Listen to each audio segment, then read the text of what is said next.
So all the photos you've just seen are from an Australian film respooler, Mr. Negative, who I featured on the channel previously. Well, they just released 2 newish films, which you just saw, Same But Different and Secret Sauce. Mr. Negative is known for their respooled film and their uniquely cool boxes, serving the market across the world from the US and Australia, where shooting film can be quite a pricey hobby. Now, as for getting to the bottom of what these films actually are, I have some ideas, but we'll save some of the hypothesizing for the end.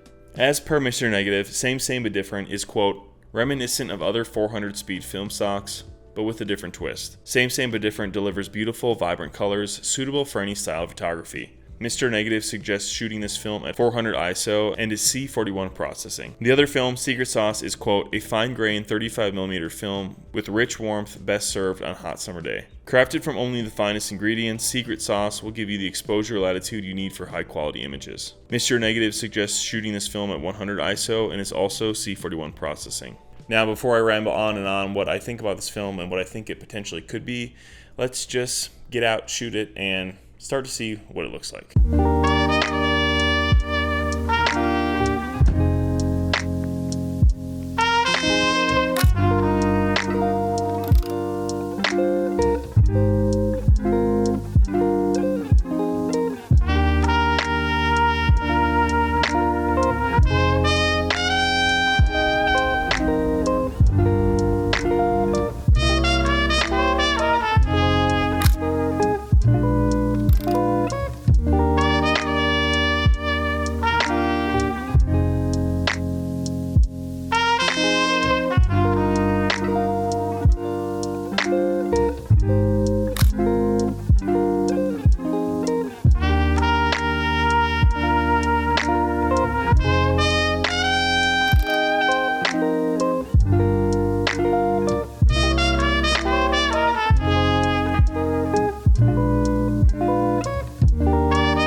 Good morning from South Wyoming, Medicine Bow area.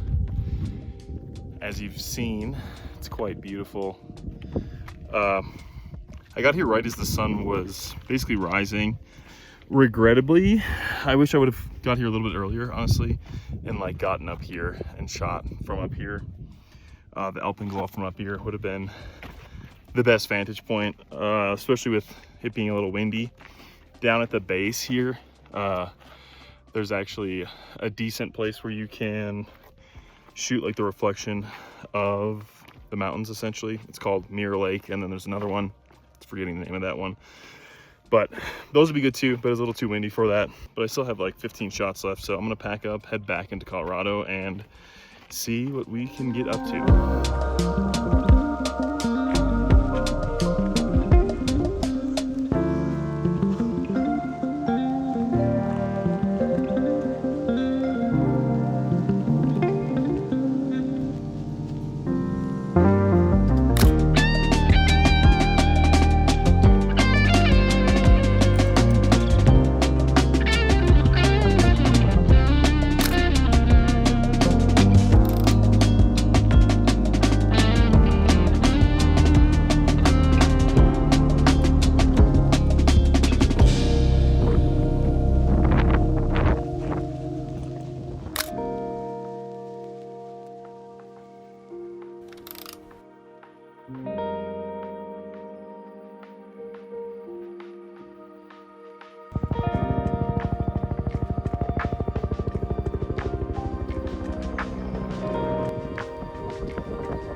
Alright, so we're finally back home now. We got the film shots back from Midwest Film Co. And what do I think? Well, I'm sure, just like you, I'm impressed by one roll and fairly disappointed by the other. First, same. Now, this film looks really quite nice. It's punchy yet realistic and looks solid for honestly any type of photography. Portraits, landscapes, you name it. It's got a good color profile and good dynamic range. As for secret sauce, well, can't really say the same. It's super warm and like sepia toned, which, hey, I guess if you like that or really want to lean into that cliche vintage look, then this might be solid for you. But for me, wanting to capture much more lifelike colors and scenes, I just really wasn't feeling this, to be honest. It's shot much like some expired respooled film because, well, I think that's what it most likely is. Which again, if you like that look and vibe, then great, this is a great film for you. And I will say, despite the expired look, the dynamic range is surprisingly still pretty solid. Now, as for same, I'm almost positive it's the new AHU Vision 3 based on a variety of different things. First, well, it came out nearly the same time as Kodak stopping their old Remjet film and then releasing this new AHU version. Second, well, the name literally implies it, and the owner specifically told me he wouldn't tell me what it is for fear of getting sued by someone in the industry, but I think you can understand what I'm getting at. He also mentioned how similar it is to Portra, which is something that I noted when making videos about Vision 3 in the past. So